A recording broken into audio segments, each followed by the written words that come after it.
안녕하세요. 수능 국어를 가르치고 있는 정재훈이라고 합니다. 만나 뵙게 돼서 반갑습니다.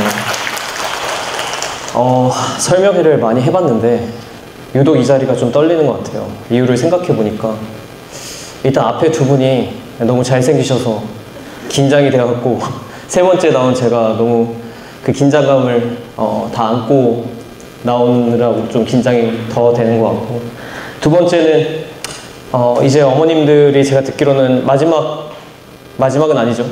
더 이상 재수를 할 수 없는 수능 결사대라고 알고 있습니다. 그래서 왜 그렇게 바꾸는지 잘 모르겠는데 항상 뭔가가 바뀔 때 그 바뀌기 전에 학년이 가장 손해를 보는 것 같아요. 그래서 오늘 좀 제가 설명드릴 거는, 첫 번째는 수능 국어가 뭔지, 제 수업에 대해서는 설명 전혀 안 할 거고요.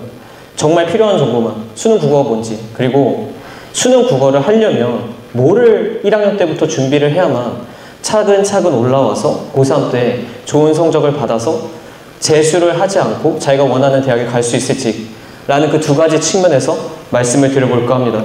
그래서 시작해 보겠습니다. 네.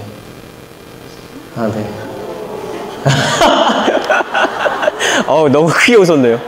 네, 아까 사진, 네, 저도 이 사진이 제가 아닌 것 같은데, 네, 아무튼 잘 찍어주셔서 시작해 보겠습니다. 수능 국어가 뭔지를 먼저 설명드릴게요. 수능 국어가 2년 전에 이제 좀 부분적으로 바뀌었는데 그 부분에 대해서 먼저 설명을 드려볼까 합니다. 그래서 그 바뀐 부분이 아마 자녀분들께서 보시는 수능과 똑같은 형태일 테니까 이 부분이 재수하기 전까지는 똑같다고 생각하시고 보시면 될 것 같습니다. 죄송합니다. 재수가 아니라 그날 끝나는 걸로 아마 똑같다고 보시면 될 것 같습니다. 그래서 수능 국어가 원래는 45문제, 독서라는 비문학, 그리고 문학, 현대시, 현대소설, 고전시, 고전소설, 그리고 화법과 작문, 그리고 문법, 이렇게가 합쳐져서 45문제가 원래 있었습니다. 근데 어떻게 바뀌었냐면, 일단 바뀐 부분에서의 크게 두 가지로 보자면 공통과목이라는 것과 함께 학생마다 선택할 수 있는 과목이 생겼습니다. 그게 뭐냐? 지금 밑에 보였던 화작과 문법이라는 것을 화법과 작문, 그리고 언어와 매체라는 걸로 문법의 매체라는 문제를 합쳐서 각각을 선택할 수 있게 학생의 선택권으로 맡겨놨고, 나머지 하나, 공통과목, 독서와 문학은 각각의 문제수를 늘리면서 배점을 높여놨습니다.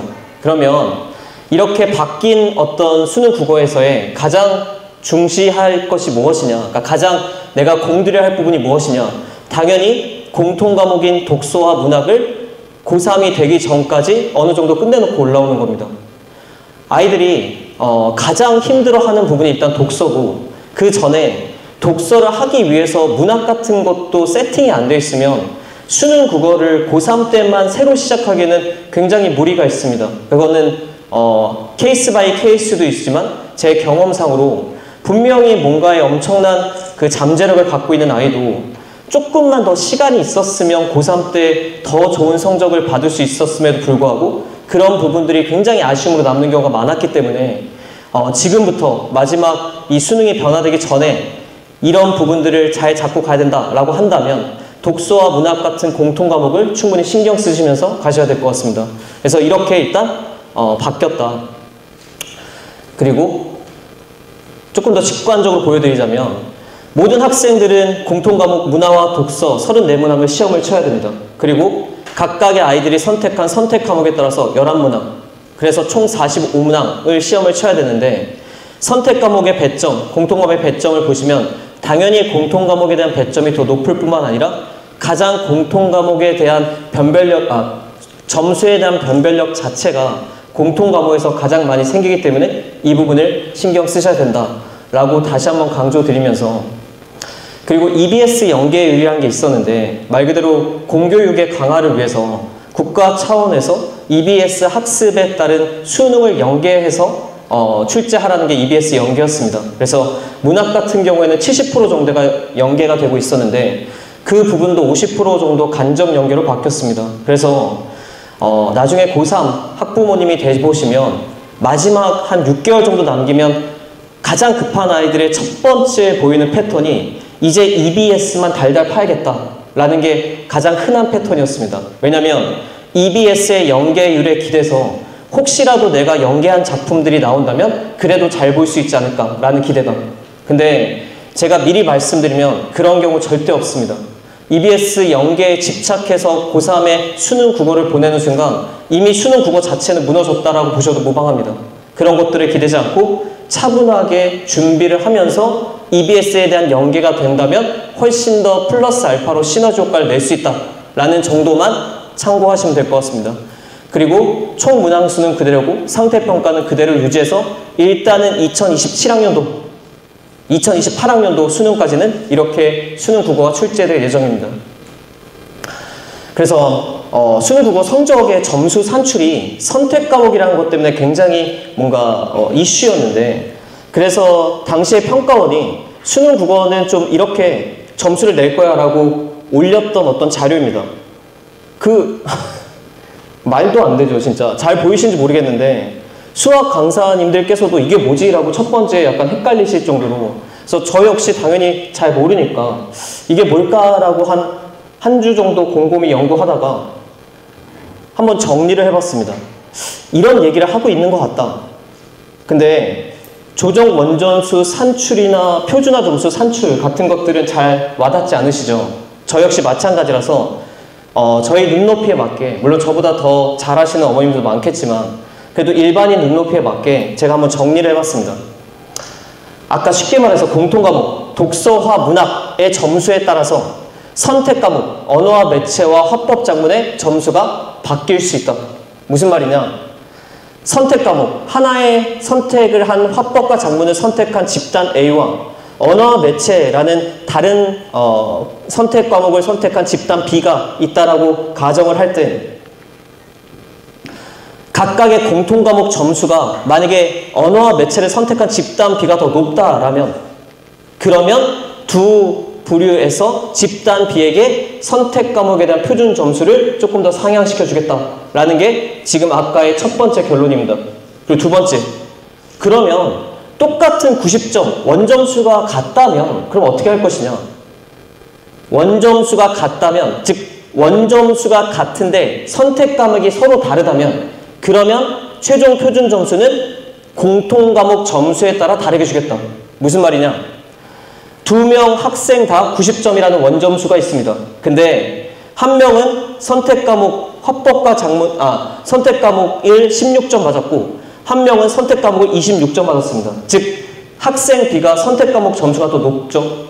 근데 이렇게 됐을 때 한 명은 공통 과목 점수가 높고 한 명은 선택 과목 점수가 높다면 어떻게 두 명의 동점자가 나왔을 때 성적을 가릴 것이냐라는 거에서 공통 과목의 점수가 더 높은 학생 A에게 표준 점수를 더 상향 조정하겠다라는 게 지금까지의 평가원이 점수를 산출하는 방식에서의 두 번째 결론입니다. 그래서 뭐가 됐든 이런 것들을 통해 봤을 때 공통 과목의 점수를 확보하는 게 수능 국어에서는 정말 중요하다. 그래서 그 부분에 대해서 정말 깊이 각인해서 생각을 하고 계셔야 될 것 같습니다. 그리고 아마 고2 정도 되면은 궁금해 하실 것 같은데 어떤 선택 과목, 그럼 선택 과목이 뭔지도 아직 잘 모르겠지만 어떤 선택 과목을 선택하면 유리할까를 굉장히 많이 물으세요. 정리해보면 아까 말씀드렸다시피 두 가지 선택 과목이 존재하고 화법과 작문과 언어와 매체는 각각의 특징을 갖고 있습니다. 근데 언어와 매체는 말 그대로 문법이라고 생각하시면 될 것 같아요. 국어에도 문법이 존재하거든요. 그래서 이 언어와 매체에서의 문법은 6문제 정도가 출제가 되는데 일단 공부량은 당연히 언어와 매체인 문법을 한 바퀴 이론 수업을 해야 되기 때문에 많을 수밖에 없습니다. 다만 이렇게 공부를 했을 때 얻을 수 있는 나의 어떤 그 장점이 무엇이냐? 언어와 매체를 선택한 집단이 지금까지 어떤 통계적으로는 절대적으로 공부를 잘하는 애들이 다 언어와 매체를 선택하고 있고, 그마즉슨 아까 보여드렸다시피 점수, 공통 과목의 점수가 높은 집단이 언어와 매체를 선택한 집단이 될 수밖에 없기 때문에 표준 점수에서는 화법과 작문보다는 언어와 매체를 선택한 집단이 더 높게 가져갈 가능성이 높습니다. 그리고 두 번째, 국어는 80분 안에 45문제를 푸는 시험이고 수능을 시작할 때 첫 교시에 보는 게 국어 시험입니다.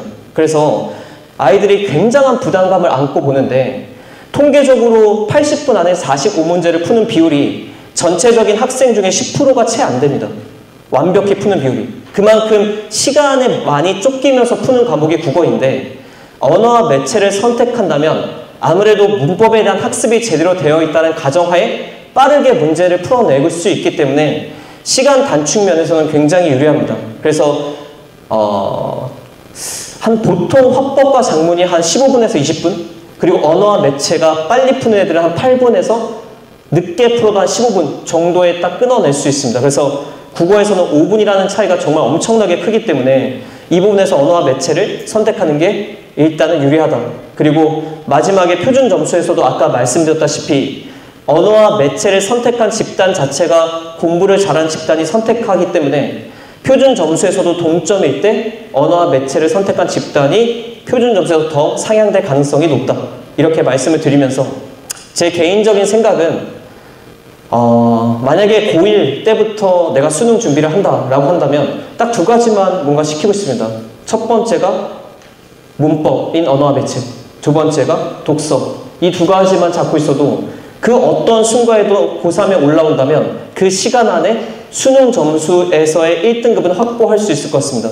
근데 아무것도 하지 못하고 올라온다면 딱 고3에 왔을 때 언어와 매체를 선택하는 것도 굉장히 부담이 될 수밖에 없기 때문에 대부분 공부가 제대로 되어 있지 않거나 수학이나 과학 같은 것들을 공부할 필요성이 많은 아이들이 화법과 작문을 선택합니다. 그래서 그 부분들을 지금부터 신경을 잘 써주시면 나중에 한 2년 후에 수능을 봤을 때 굉장히 유리해질 수 있을 것 같다라고 말씀을 드릴 수 있을 것 같습니다. 그리고 어쨌든 가장 중요한 거는 공통과목 점수가 무너지면 선택 과목은 어떠한 경우에도 영향을 미치는 게 적기 때문에 공통과목 점수가 가장 핵심이다. 이렇게 수능 국어를 좀 설명을 드리고 일단은 제가 권유하는 건 이거예요. 수능 국어라는 거에서 최소한 국어라는 건 제가 국어만 가르치고 있고 수능만 하고 있기 때문에 전문가라는 입장에서 말씀드리면 수능 국어를 1학년 때부터 단기간 6주 아니면 4주 정도 특강이든 뭐든 한 번쯤 들어놓는 게 고3에 있어서의 그 경험이 굉장히 크게 작용합니다. 그게 왜 그러냐? 첫 번째는 내신과 수능에서의 패러다임에서 이때까지의 어떤 이 그래프를 봤을 때 대부분의 1학년과 2학년 때 내신만 집중적으로 신경 쓰지 수능에 대해서는 거의 신경을 쓰지 않고 갑니다. 그리고 그게 변하는 게 고2 겨울방학 때쯤 이제 정식 파이터가 될 것이냐 아니면 수능을 내신을 좀 붙잡으면서 그래도 고3 1학기까지 볼 것이냐가 갈리는데 거기에서 정식 파이터들이 고2 말 끝나고 대거 이제 고3에서의 정시로 돌아서고 그 안에서 갑작스럽게 수능 공부를 늘리려고 하면 이 고1, 2 때 갭 차이를 줄이기가 굉장히 쉽지 않습니다. 그래서 이런 그래프상으로 봤을 때 수능 내신을 공부하는 건 당연하다. 근데 그 안에 수능을 같이 곁들이면서 공부한다면 충분하게 나중에 고3에 왔을 때 시간에 뭔가 쫓기지 않고 수능에 대해서 자기가 뭔가 안정감을 갖고 공부할 수 있다. 그게 제가 경험해 봤을 때 가장 큰 장점이자 아이들이 남들과 다르게 한 번 경험해 본 거에 대한 자신감을 갖고 수능 국어를 임할 수 있는 점이라고 생각합니다. 그래서 이 부분이 일단은 중요할 것 같고, 그리고 수능에서는 국어라는 게 굉장히 큰 비중을 차지하고 있습니다. 물론 수학이 굉장히 중요하긴 한데 대치동 같은 거에 최상위권 아이들은 모든 게 다 국어에서 거의 결정이 납니다.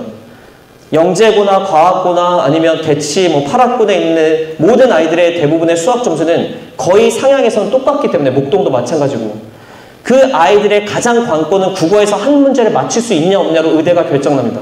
그래서 의대를 결국 결정짓는 건 국어에서 나타날 수밖에 없고, 그리고 여러 학원에서의 재종반 아이들의 대부분의 아이들은 국어 점수를 어떻게 올릴지에 대해서 고민하고 있다. 최상위 반은. 그래서 그 부분을 일단은 잘 생각하시면서 분명하게 국어 수능을 잘 보게 된다면 어떠한 경우라도 당연하게 유리할 수밖에 없다를 한 번 더 강조드리고 싶습니다. 그리고 내신 공부와 수능 공부는 완전히 다르다라고 알고 계시는데 제가 일부러 이렇게 썼는데 내신과 수능이 수능을 공부하다 보면 내신에 대한 깊이가 더해질 수 있기 때문에 이게 완전히 다르다라고 말할 수 없습니다. 결국 공부라는 것은 내가 어떠하게 할 수 있는 방법과 함께 내가 스스로 뭔가 학습해서 자기 머릿속에 사고화되는 과정이 분명하게 필요하기 때문에 수능 공부라는 것은 사고화시켜주는 과정이 절대적으로 중요한 시험이고 그 안에서 충분하게 내신 공부에 대해서 훨씬 더 레벨업 할 수 있는 그런 모멘텀을 제공한다라고 생각합니다. 그래서 내신 공부와 수능 공부는 완전히 다르다라고 말할 수 없다. 그리고 이거는 참고서만 보여드린 건데 1, 2학년 때 국어 점수, 모의고사 점수가 좋았던 애들이 3학년 때 한 절반 이상이 떨어져 나갑니다. 왜 그러냐? 수능에 올인하는 아이들이 생겨서 일단 수능 공부에 대한 공부량이 달라진다가 첫 번째고 두 번째는 수능에 딱 맞는 적성을 갖고 있는 머리를 갖고 있는 아이들이 있습니다. 외우는 거를 싫어하지만 생각이 좀 깊고 뭔가를 사색하는 걸 좋아하는 아이들이 수능 공부에 굉장히 적합도를 많이 보이고 그런 아이들이 갑자기 성적이 팍 튀는 경우가 있습니다. 그런 아이들이 일부 있고 그리고 아마 좀 끔찍한 얘기긴 한데 마지막이 아니죠. 그 변화하는 수능 전에는 정말 많은 애들이 아마 수능 N수생들이 들어올 거예요. 아마 의대도 증원된다고 하고 자기네들이 계속 공부하는 요새는 약간 수능 낭인이라고 할 정도로 옛날에 고신 낭인 정도로 그렇게 그냥 습관적으로 수능을 보는 애들이 많습니다. 그냥 수능을 보면서 언젠간 의대 한번 갈 수 있겠지라는 생각으로 그렇게 하는 애들이 많은데 이런 아이들이 많기 때문에 결국에는 국어 점수가 지속되지 않는다는 가정하에 어떻게 할지는 3학년 안으로는 승부가 볼 수 없다. 최소한 수능에서만큼은 1, 2학년 때 분명히 뭔가를 해야만 3학년 때 훨씬 더 유리하게 갈 수 있다를 좀 말씀드리고 싶습니다. 네, 이런 것도 있고요. 그래서 수능에서 가장 중요한, 가장 점수를 결정짓는 것은 결국 독서인 비문학인데 보여드리면 이렇게 수능 국어에서의 문제가 출제가 됩니다. 근데 이 지문을 4문제, 5문제가 딸려있는 이 지문을 시험장 안에서는 10분 아니면 늦어도 12분 안에 처리를 해야 됩니다. 완벽하게 이해하고 정답을 맞추면서 처리하는 건 거의 불가능에 가깝죠. 그러면 이런 것들을 내가 어떻게 문제적으로 생각하면서 읽어내고 이런 것들을 풀어낼 수 있는지는 분명하게 연습이 되어 있어야 됩니다. 연습이 되어 있지 않으면 타고난 1%가 아닌 이상 99%는 여기에서 무너질 수밖에 없습니다. 그래서 고1, 2 때는 분명하게 독서에 대한 어떤 관심을 가지면서 비문학을 좀 할 필요가 있다. 내신에서도 아마 가장 변별력 있는 과목일 겁니다. 그래서 이런 것들을 좀 강조를 드리면서 하나만 마지막으로 말씀드리겠습니다. 어떻게 공부해야 되느냐? 제가 꼽은 원픽은 이겁니다. 저는 컨텐츠를 이렇게 제공하고 있는데 제 수업에 관계없이 만약에 수능 국어에 대해서 자기가 스스로 공부하거나 또는 학원의 도움을 받거나 어떠한 형식으로도 자기의 어떤 기출 문제를 푸는 데 있어서 내가 이 답이 왜 맞고 얘가 왜 틀렸고 뭐 때문에 틀렸는지에 대한 근거 그리고 이 틀렸는지에 대한 근거가 이 지문에서 뭐 때문에 나오고 있는지에 대한 한 지문을 하더라도 자기가 완벽히 뭔가 이해되는 지문을 차곡차곡 쌓아놔야 됩니다. 절대 양을 늘리는 과목이 아닙니다. 수능 국어에서의 비문학은 절대적으로 질적으로 내가 어떻게 공부했느냐에 따라 결정됩니다. 그거에서 가장 큰 효과를 보는 게 저는 스스로 생각하고 스스로 써보는 거라고 생각합니다. 그래서 이 부분을 만약에 1학년 때부터 할 수 있으면 고3에 와서는 정말 절대적으로 달라질 수 있는 가장 점수를 바꿀 수 있는 원픽이기 때문에 반드시 이런 것들에 대해서 한번 고민해 보시고 아이들과 함께 의논해 보시면 좋을 것 같습니다. 그래서 이렇게 작성을 하는 건데 어떠한 형식으로도 좋습니다. 하나하나의 지문을 내 안에 쌓아가는 식으로 완벽하게 정복하면서 가야 된다가 가장 중요한 핵심입니다. 그래서 벌써 감사함이 나왔네요. 아무튼 이렇게 기출분석서를 마지막으로 말씀을 드리면서 발표를 마쳐보겠습니다. 감사합니다.